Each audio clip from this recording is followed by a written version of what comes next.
sizlarga ilk ziyoratjoyimiz haqida qisqacha ma'lumot berib o'tsam, Xo'ja Alovuddin Ottar asl kelib chiqishi Xorazmlik shaxs bo'lib, ushbu shaxsning tug'ilganligi to'g'risida aniq ma'lumotga ega emasmiz, lekin ba'zi bir kitoblarda 1320-1330-yillar atrofida tug'ilganligi taxmin qilib o'tilgan.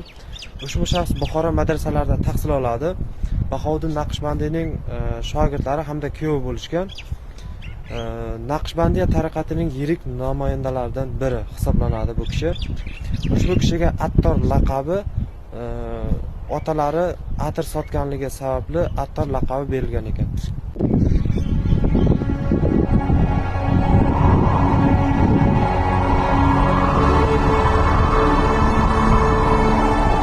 Do'stlar, ma'lumot uchun aytib o'taman, ushbu ziyoratgoh Denov tumani Namozgoh mahallasi Sarmazoratan qabristonida joylashgan.